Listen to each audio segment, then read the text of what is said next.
My name is Angela Franklin. I've been in Senegal longer than I want to say, since maybe 98. I consider myself a visual artist, an entrepreneur, and a higher education administrator. Welcome to the Black Beyond Borders podcast. I'm your host, Ebony Walden. Thank you for joining me for our conversation with Angela Franklin. Let's get into it. Angela, thank you so much for being here with us today. I'm super excited to hear your story. So why don't you just start off by telling us a little bit about yourself and how is it that you made the decision to move to Senegal? And then we'll get all the details around that a little bit later. Okay. I am originally from Cincinnati, Ohio. I was born in Cincinnati. So for people out there that know Ohio, we always say the natty. So I was born in Cincinnati. And I was born in a particular community. If you know Cincinnati, there are really two older communities that were designated for Black people when they were making that great migration. And that was Lincoln Heights and West College Hill. So I was born and raised in West College Hill. It is a small all Black community right outside the city limits. Everyone in the community was related. Everyone was from the South. I think we were 13 streets in the community and 5 churches. It allowed me to see entrepreneurship because, people had a little small boutique. We called it a pony cake. And, there was the pastor in the church. We had our own school. So it was a community that you grew up embraced and really cherished, and you knew everybody. You knew your neighbor, you knew your cousins were on the next street over. So that was my early background. I did my bachelor's degree in Cincinnati at Xavier University, bachelor's degree in fine arts. And then I did a master's degree in fine arts in Illinois at Bradley University. So I always knew, even though I grew up in Cincinnati, it is, quote, home. We still have my mom, my parents' house there. But I always knew that I would live somewhere else. I always felt different, like an oddity. So I knew there was a wider world calling me. So when I finished my master, I lived in Atlanta for a minute. Then I went back to Cincinnati. I got a nice job with the Kentucky State Arts Council in Louisville, which really, I was fortunate to have a professor in my MFA who told me, do not run with your MFA and teach, because it's a terminal degree.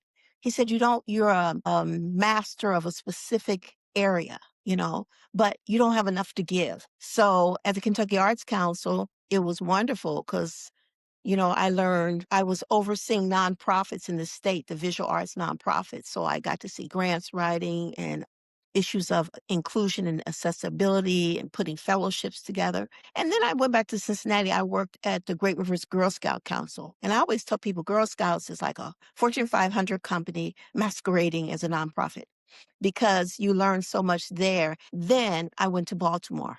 I went to Baltimore because I got a position teaching at Morgan State. So Morgan State, I was there maybe 5 or 6 years. And I really enjoyed teaching. I always say I'd like to go back to teaching in another life. I love my students and the experience. I enjoyed being at a HBCU, and I was in the fine arts department. And then I started teaching at those private shishi schools in Baltimore. And I had heard either Maya Angelou or Nikki Giovanni say that Black children, wherever they are, they needed us. So if it was only 6 of them in the school, they still needed to see themselves in the faculty and the staff. So I got hired at one of the schools, and I got a travel grant from the school, and I used that travel grant to come to Senegal. And in Senegal, so I didn't just say, I think I'll repatriate. I never used that word. I got a travel grant, there was opportunity, and I came. And the objective was to look at arts and crafts here and then bring them back and integrate them into the curriculum. And I What year was that? came, What year was that? that was in the 90s. Yeah, Ooh, like 90s. wow. Yeah, it was a long ago. See, I've been in Senegal since 98. So that's why I never use the term repatriate, because I didn't just get here. But I used that grant, came, and then I got another grant and I came. And I felt that I could stay here for a while. But my mother gave me some real words of encouragement. I always remember it. She was like, okay, just remember, you came from someplace and someone. Mm. So I was not, and I preface this for you, I was not someone that came here saying, home. I didn't say that. I said new space, new land, new people, new culture. But I didn't just arrive, I'm home, going back to the motherland. I didn't have any concepts like that. So Mm. I don't know if that helped me or hindered me, but that is how I arrived. Okay. Okay, so you were going back and forth for years, so when did you fully move there? Like, what year was that, and what was that? I fully moved here after I would say in 98. I fully moved here in Okay, 98. okay. Okay, I got you. So you have been there for how many years is that? God, I don't even tell people because it's like they have so, they have so many expectations of what I should know and be, and I'm like, I'm just doing this Well, day it's by day. right, so it's almost 30 years. Wow, Yeah. wow. So you are OG expat. Like, I've been here. So because you've been there for almost 30 years, I would love, like, what was it like when you arrived? Like, what were you doing? So you were Well, teaching, but what were you doing when you first moved here? And how did, like, I don't know, give us some key turning points on your 30-year yeah, journey. it You was don't have very different. I settled in an area called Mammelles, and Mammelles was at that time people would always say Mammelles, c'est loin, it's far, and it was far on the other side, but it was right on the water. But I always knew water would attract regentrification. Settled in Mammelles, and at that time the house was maybe 75,000, 60, maybe 70, 75,000 sefa for the okay. month, which was about 130, 140 for the month. Wow, And, wow, wow, wow.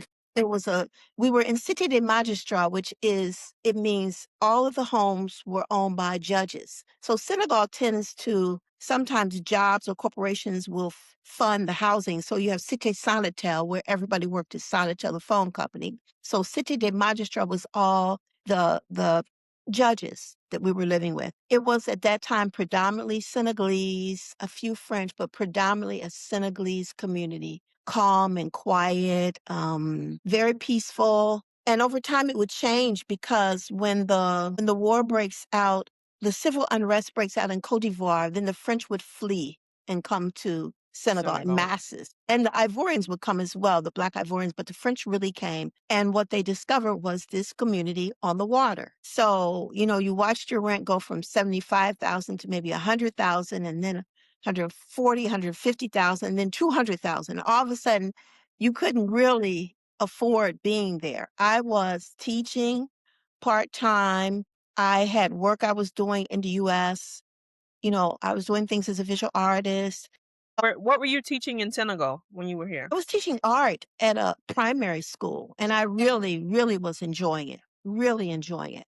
But I found that at that time, now we're talking about 98, 99. I didn't think that artists were revered. It was kind of like, particularly women artists, it was kind of like, what an oddity you are. What a strange little creature. It wasn't seen as like something in esteem or profession. Now I see people come here Tuesday and like their whole Facebook page and website is up by Thursday. Artists, and I'm like, wow. But it wasn't like that then. You could barely say, I'm an artist. So I was teaching part-time and doing some other work. I had bought a home before I left Baltimore. So I was fortunate before I came, I was able to rent my home. That was income. And I'm really glad I did that because at that time, for those of us who had a home in the US, it was hard getting money back and forth for the water and the repairs. Yeah. We didn't have the PayPal and everything then. So I was glad there was money on that side. I was teaching, it was okay. And after that, I did move into higher education more, which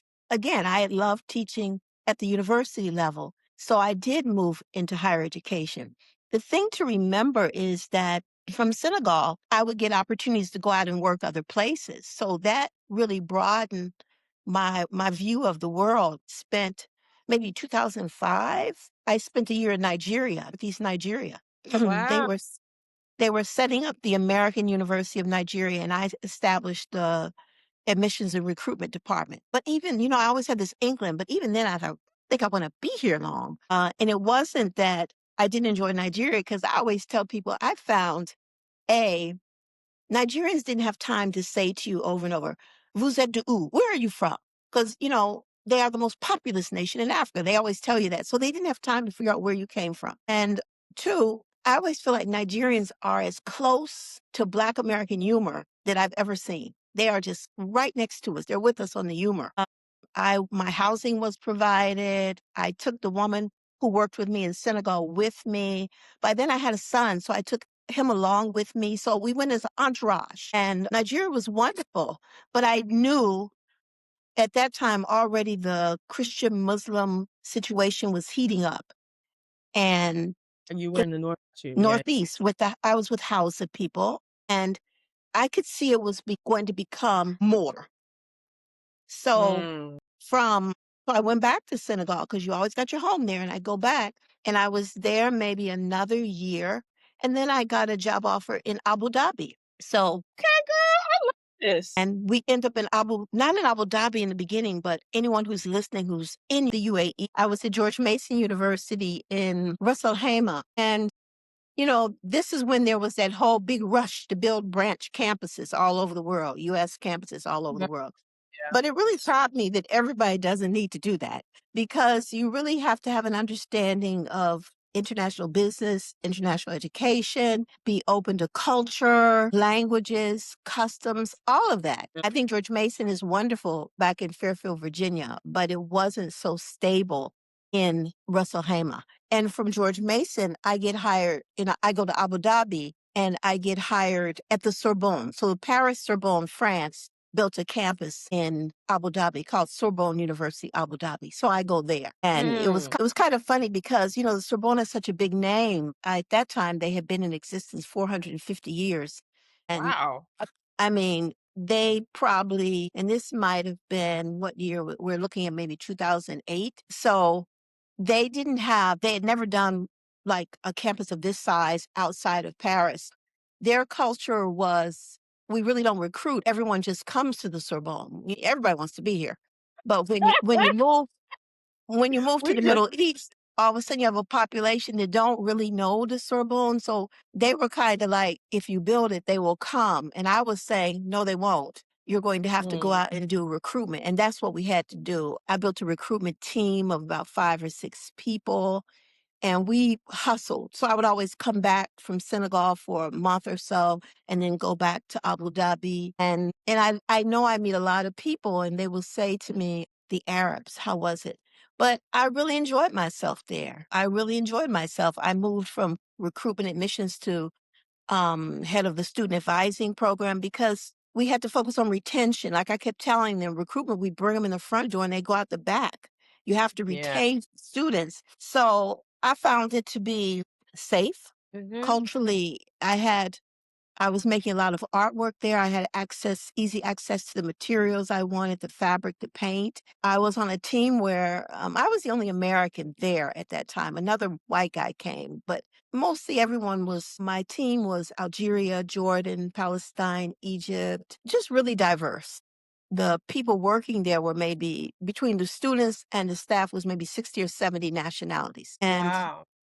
I liked that because I think it's important to know what it feels like to be the underdog or not to be the one at the top, you know, Mm. um, to have to be adaptable and flexible, to reach out to people, to try to build meaningful relationships. It taught me a lot because sometimes maybe you'll arrive in Senegal and you'll say, I hear people say, people weren't that friendly to me. And the question is, how friendly were you?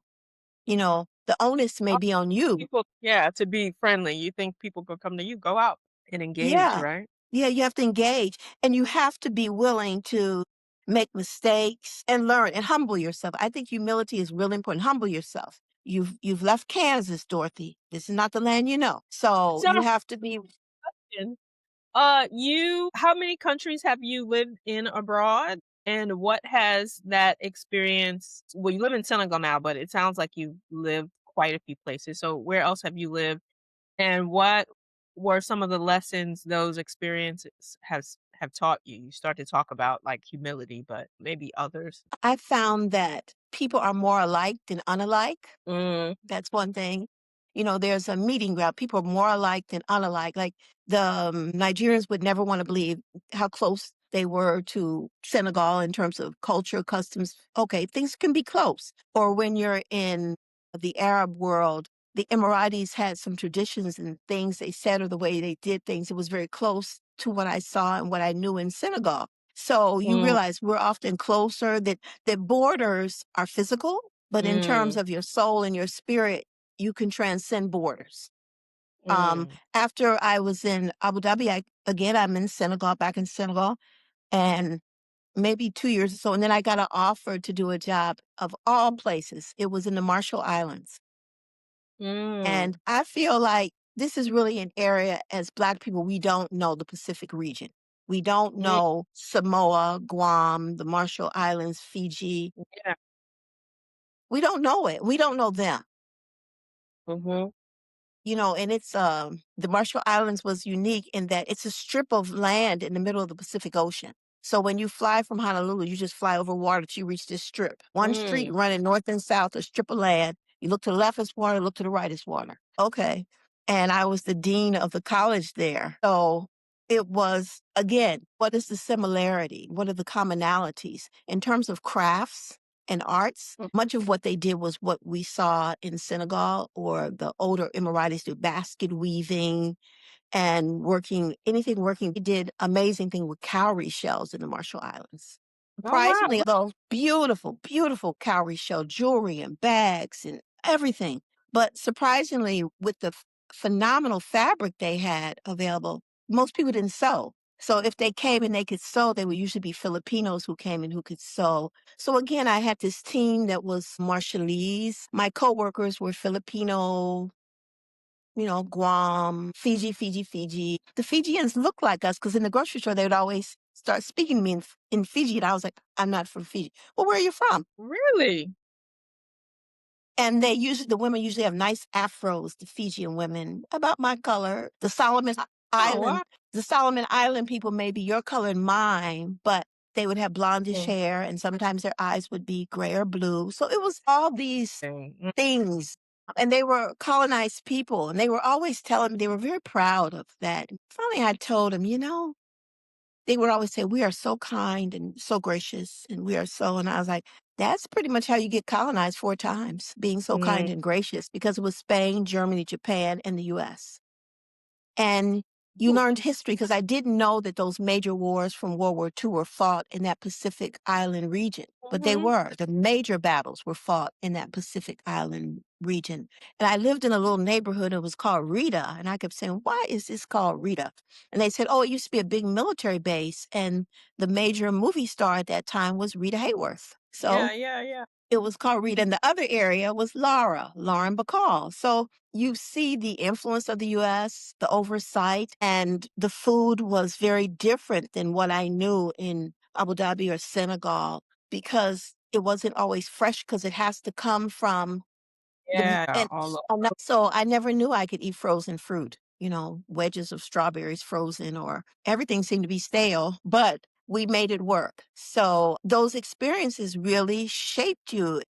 It leaves you open to almost any experience and almost any people. You're not, I sometimes love I hear us in the US saying, we'll say things like, only Black people say and do that. And I told a woman, buy a ticket and travel, and you'll see that it has it's not only us. And I hear this, so it's not only us. Believe me, it's not only us. So I think that Yeah. those things are really important. And I was glad my son was able to move around these places and then travel to Italy where he has cousins and go to Switzerland. And then he started school in Canada and then he finished up in the US. So he's kind of among young Black men, he's kind of an anomaly. He's different in that he's had all Yeah, that experience and he experience. has these languages. But I wanted that. I didn't want to raise him in the US. So it was my mission to keep him out. So you've done quite a bit of traveling and working other places. How has traveling reshaped your perspective on identity, culture, and belonging? It's interesting because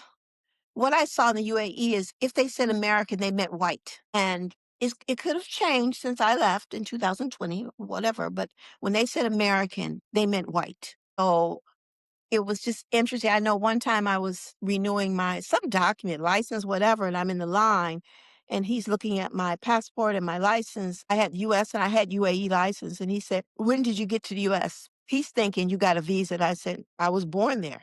When? When I was born there. And then he said, well, what about your mother? I said, my mother was born there. My grandmother was born there. My great grandmother. And then I stopped. I don't have any more legacies to take you back to. He said, but when did you get your visa? I don't have a visa because I was born there. And then a young Emirati guy behind me said, she's from the US, like Jay-Z and Beyonce, Oprah. And I said, okay, if that's your gauge, okay. But Well, they when they African that's funny. yeah, and he said, Will Smith? I thought, okay, enough is enough now. But I saw that that was they saw white and they saw blonde. Now, on some ways, that could help you. Like when I was in the UAE, if I was in a taxi or somewhere and they asked, where are you from? I would say Ghana, because I didn't know how they were feeling about America that week. So I would say Ghana. I would never say US because it might be like, I hate you guys now. Um, and then because you were American, you go places where you're afforded a little better treatment than other blacks who are there. Like you had a lot of domestic workers from Kenya and Uganda who were there. And I know at my university, there were some, and they would come to me a lot for issues, problems they were having. And I would advocate for them because I thought, there before the slave trade go I, okay? And Mm. I would advocate for them. And when we had the same woman work for us for years. And whenever we would travel, the woman across the street, because it was kind of oppressive for the women who were maids and all that there. It was oppressive some ways. She would come over and tell us, I would never leave her in the house alone and go back. When you come back, everything will be gone. But we had had the same woman 2, 3, 4, 5 years. But she was getting a different maid every 6 weeks because you were beating them and you were brutal. So I told the woman that worked with us, I said, look, I'm going away for a month. I'm going back to Senegal. If you decide to run, call those people around the corner and let them come feed the cat, give them the key and lock it up. So we left. I left. I'm going back to Senegal for a month or two.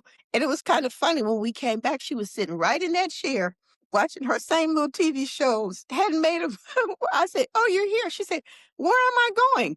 And I said, I don't know. So I felt that because we were in some instances treated better, we could advocate for others and not be like, they not treating me that way. I'm okay.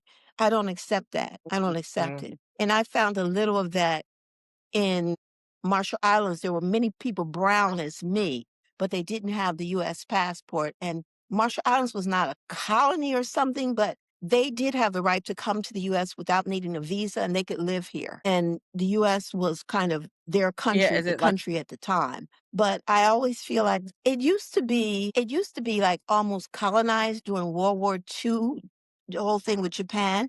But then they became an independent republic, but they still had that agreement with the US. I hope I'm mm, saying that right. But I still felt like when we speak, people instantly will know that we're from the US. You're English.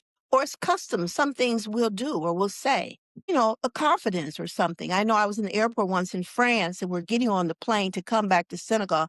And the security were there coming to the airport, and they had guns too. And I thought, mm-mm. And they were asking to see people's passports and identity cards. And I said to him, I didn't see you ask all them white people to show their passports. So you ask them, and then you come back and ask me. And he said, where are you from? And I said, aux États-Unis, United States. And he just walked away like, they're complicated. hmm. Thank you. This has been so rich. Tell me about your bookstore journey. So I know you are an artist, visual artist, mixed Oh, yes. media, looks like. I've looked up some of your stuff, but how did you come to Textile mixed the media. Yes. bookstore and that particular entrepreneurial journey?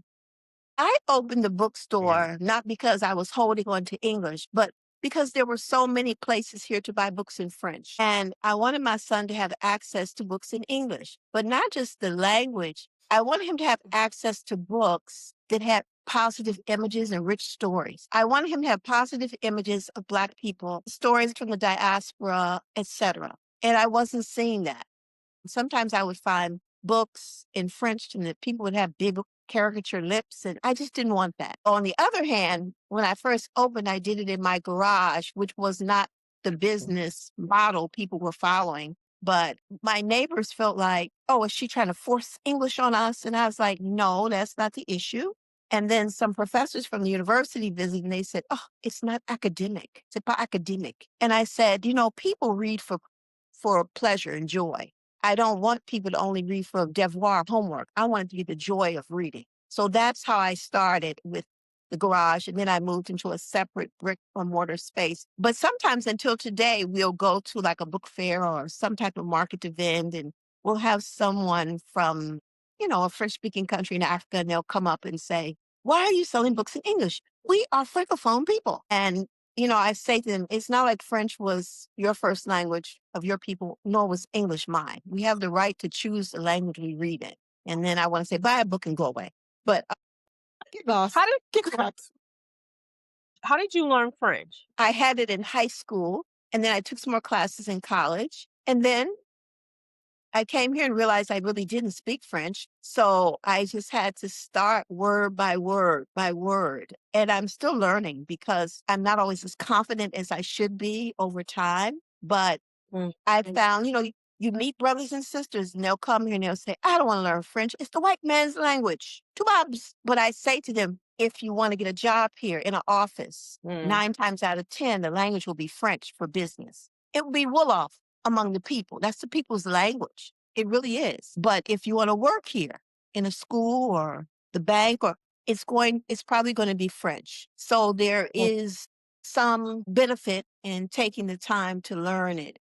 I started reading little children's books in French, but also I bent into the mentality of what it means to be like Francophone.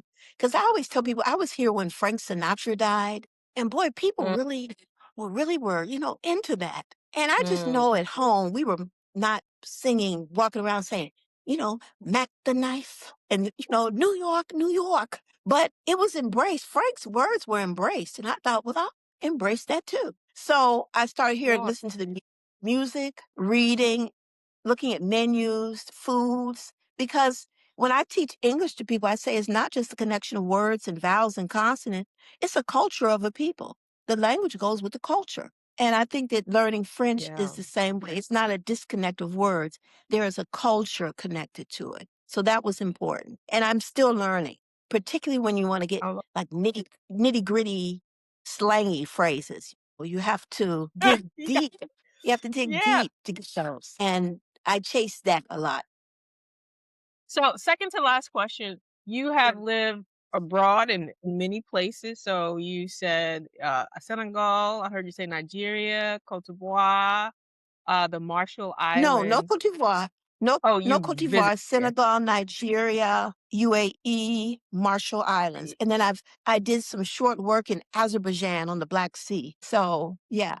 So yeah, my question just is what have been, if you were to say, this is my joy of living different places as a Black person, what have been your top joys and challenges? And then what advice would you give those thinking about either living in Senegal or somewhere else abroad as a Black person? So your top joys and challenges and any advice, and then we'll close out. Think that sometimes we don't realize when we're in the US that we drive US and world culture. So people Mm, may see us and they may be sitting somewhere in Hausaland or Azerbaijan, but they've seen Housewives of Atlanta.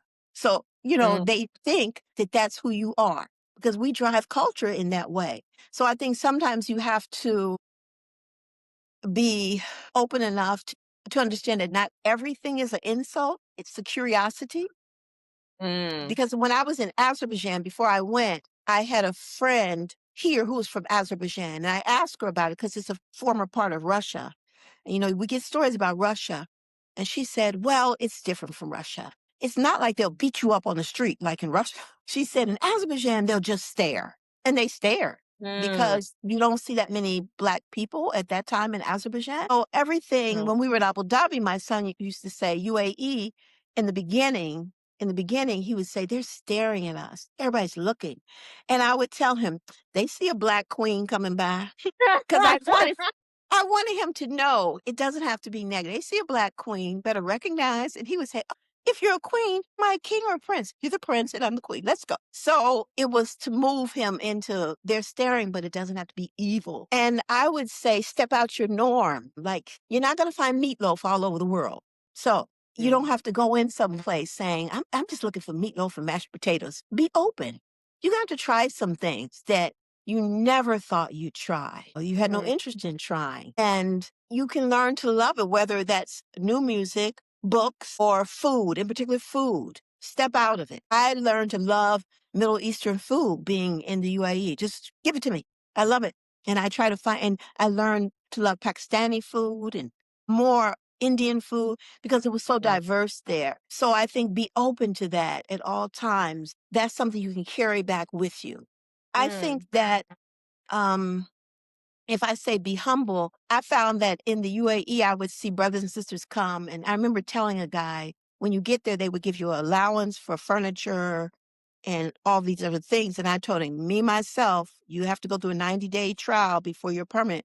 I would probably get a cot and sleep on the floor till I clear those 90 days. But then he bought this huge car and he bought all this stuff and he didn't make the 90 days. So now What? you got to go and you gotta go. And some jobs were like, and give us back that money we gave you for the 90 days. I think sometimes, again, Mm, humility, because I think when we come from the US, I see a lot of people come here and then they'll be on Facebook say, yes, I have a house. It's 4 bedroom, 4 bathroom. I have a swimming pool and I've got 2 maids. And yes, but you build into that. You don't get it the first day you get here. And the thing to mhm. remember is that everybody has house help here. My house help has house help. So it's What? not some, yeah, she'll tell me, well, my house help can't come today. So can I leave early? Yeah, okay, girl. But it's not something that's reflective of you being very rich. It's kind of a necessity to the culture. And I say Mm, one of the best things has been time. When I go back to the US, it's just everybody wants to see you. And then when you get back there, nobody has time for you. Nobody. mm, And then they'll say mm, things like, let me look at my calendar, girl. Maybe I can see you next Thursday. And I'm like, sheesh. Or yeah. or put me one friend, I really had to get her straight. She sent me her calendar, wanted me to get on her Calendly. And I told her, I don't work with you, nor did I ask to see you, and I will not sign up on your Calendly. We are friends. So I'm not doing that. So no one has time. Everybody's in such a rush to go Yeah, somewhere that right? I'm just amazed because I can sit all day and just stare out the window. And we visit each other and we'll say, girl, I'm gonna come over Sunday and sit up. We just go sit up, drink tea, talk. But when my son was young, I would take him home and I had friends that would take their baby in the bathroom to take a bath. Nobody can keep the baby. Nobody has time for the baby. Mm, I am certifiably amazed at time, the constraints of time. mm, And I think here will teach you like commitment to family, like family and greetings. When I was working in UAE, it took about 15 minutes to get in the building and say hello to people. So you greet, you go around, you greet. And it's the same thing here, greeting people. Good morning, how are you? And how's the family? Huh? how's the So fam? yeah, how's the family? How are you? And when you employ people to work for your business or in your home, you become part of their family. They become part of Mm, yours. So you ask about the children. Well, how's your mother? And how's this? And how's things going? And that's a hard thing. But at the same time, I'm not someone, I see people post things that say, It's y'all better get out the US, you better leave. It's not for everyone. Everyone doesn't have to leave. yeah. People I know are there doing very well, living a great life. So I don't taunt them with, you better get out, you better run now. I don't taunt them like that because I have friends that are happy and they're making it. And I enjoy integrating their life. So I don't come that way. And I don't entertain that trope that's out here. This is very important to me that, like you can just leave America and find you a man here. Just come on, you won't get somebody. And I'm just thinking, well, geez, I still think there are good brothers, in Ohio and, Baltimore and, Mississippi. But you'll find my mother used to say you carry yourself with you wherever you go. I know that's So right. it might be you. Okay. So when carry you to a new place, you might meet you with the same person. So I don't pass that trope to people that you'll just find someone to. You may find a wonderful person, or you may find a person that wants a transactional relationship with you, Mm, a visa. money, Yeah. something. So I think you have to take your time and get to know people, whether you're in UAE or Nigeria or Marshall Islands. Friendships take time. And I think Mm, that's the power of it. I don't think you can return to Senegal Monday and just feel like you're back at home and everything feels like home because the Italian whose grandfather left Sicily, when they go back, they're the third generation. It's not instantly home for them. You build yeah. into a home. You develop a relationship. So I'm Mm, adamant about that, that you have to give time and embrace food culture, be the oddity, and you will be lonely. And you will be lonely. mm, And you will have hard times. You create a small circle of people that are a support system because there will be hard times and homesickness and loneliness. It won't be all sunny. It's for the brave. yeah. That's what I think. It's for the I know brave that's to go right. out there.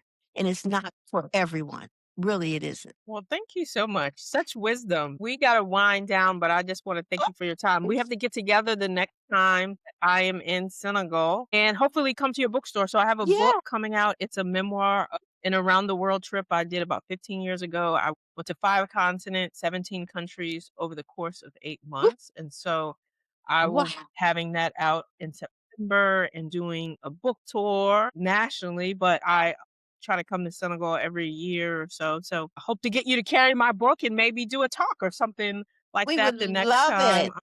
So we could do something together. It would be wonderful. Yes, yes, yes, yes. So great. Thank you so much. You have a lovely story. Is there somewhere that viewers can see your art or a website or something for your bookstore just so people can find you? Yes. My art is on Instagram. It's artist dot Angela Carroll, Carole Franklin. So artist Okay. dot Angela Carroll Franklin. My bookstore is Chez Alpha Books in Dakar. You know, Chez means at. If I say, okay, let's go come to Chez Moi at my house. So my son's name is Alpha. So that's how it Uh, became Chez Alpha because we started in my house and it was Alpha's house. So Chez Alpha Books. And we're on Instagram and Facebook okay. as well. And I believe we're working on the website Chez Alpha Books. Yes. All right. Well, thank you. That is our time.